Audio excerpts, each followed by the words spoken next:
Waitangi Day is a day that arouses passions, but did Paul Holmes go too far this year when he vented his anger at Maori protesters in his New Zealand Herald column? Jodie Ihaka has been looking at the reaction.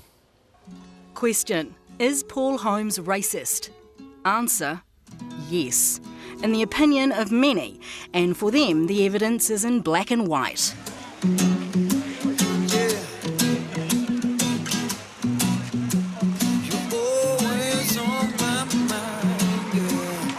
This is how I saw Waitangi Day 2012, but this is how Paul Holmes saw it.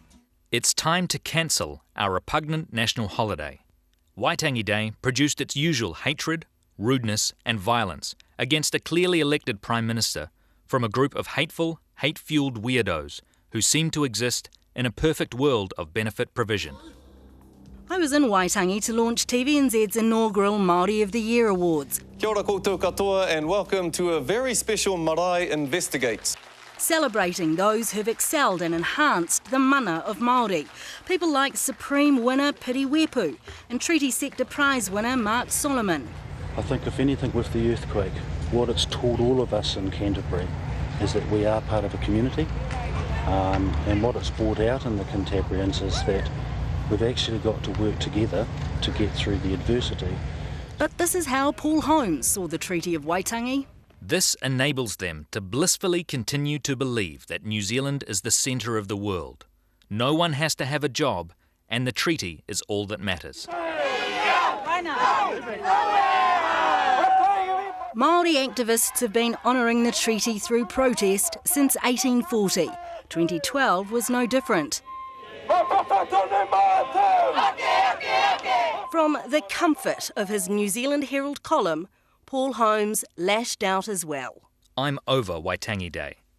It is repugnant. It's a ghastly affair. I know that later that evening, the news will show us irrational Maori ghastliness with spitting, smugness, self-righteousness and the usual neurotic Maori politics, in which some bizarre new wrong we've never thought about will be lying on the table. The reaction was instant. It took me about 10 seconds after it was published.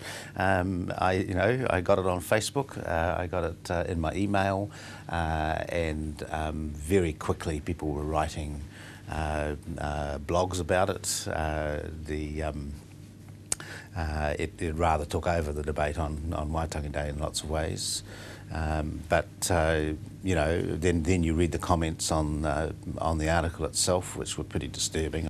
At first I wasn't going to write anything because I thought, well, I don't want to give this oxygen at all, it's a disgusting rant.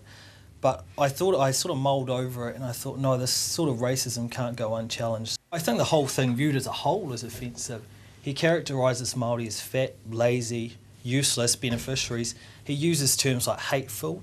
He calls us loony, he calls us irrational, and I thought that wasn't on. I guarantee you if I was to write an article like that, it wouldn't see the light of day.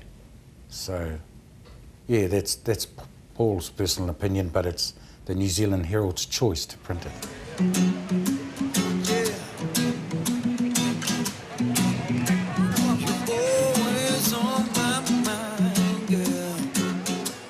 If Maori want Waitangi Day for themselves, let them have it. Let them go and raid a bit more kaimoana than they need for the big hui and feed themselves silly. Speak of the injustices heaped upon them by the greedy Pākehā and work out new ways of bamboozling the Pākehā to come up with a few more millions. Question: did Holmes ignite an ugly race debate? Answer: yes. Question: was it a hate crime? Answer: not according to the law. The law is very clear. Freedom of expression is very important in New Zealand, and we value it. It becomes unlawful when you're writing something. It becomes unlawful if you're inciting racial disharmony, but that has a very high threshold. It's really got to be that someone is going to do something or is likely to do something criminal as a result of what you've written.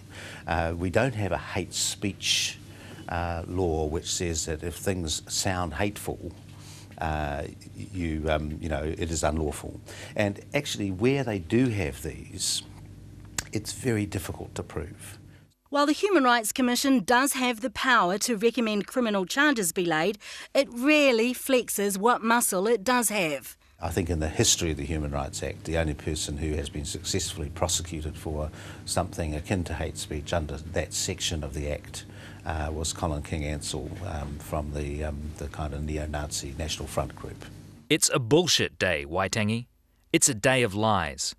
It is Loony Maori Fringe Self-Denial Day. Maui Street blogger set up links to encourage the complaints process, and while many claim to take offence, only 80 formal complaints were made to the New Zealand Herald. Of those complaints, 8 go forward for the New Zealand Press Council to consider. The New Zealand Herald couldn't comment because complaints are currently before the Press Council. That was a disappointing part about it as well.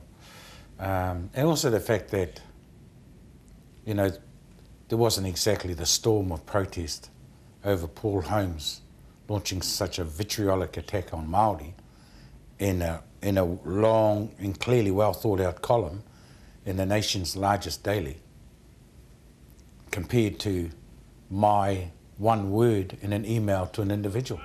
Hone Harawira holds the record for the most ever complaints to the Human Rights Commission. But his one cuss word private email only made the public arena after being leaked, and he claims it was never intended to be provocative, like the Paul Holmes piece. It just shows that I think that there's some deep-seated racism in the country, but particularly people like Paul Holmes and Paul Henry can build their future on attacking Maori.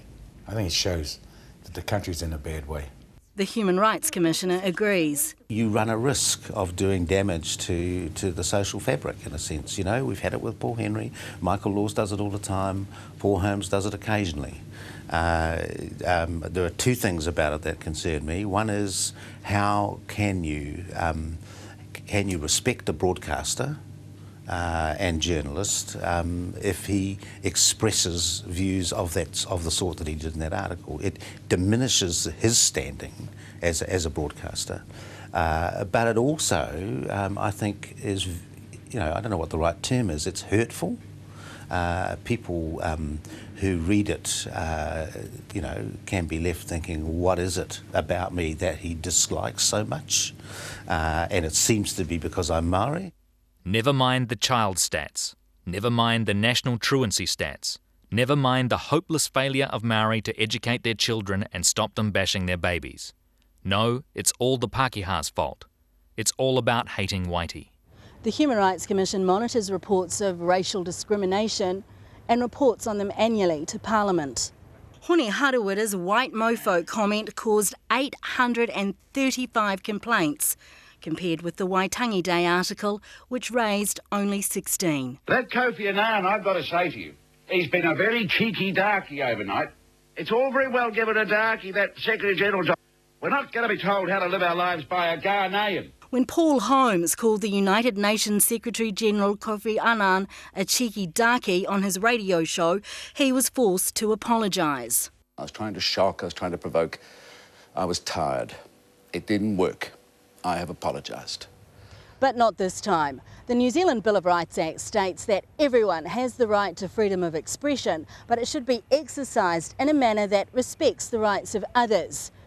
The Human Rights Commissioner says Paul Holmes unleashed something quite appalling, intentionally. People like Paul need to reflect on the impact, A, what it unleashes, and B, how it affects people. And if you are a prominent broadcaster who's used to being on television with a Prime Minister, international leaders and so on, and then you put out something as base and as appalling as he did in that article, you know, you're left asking, what is it that's making you do this?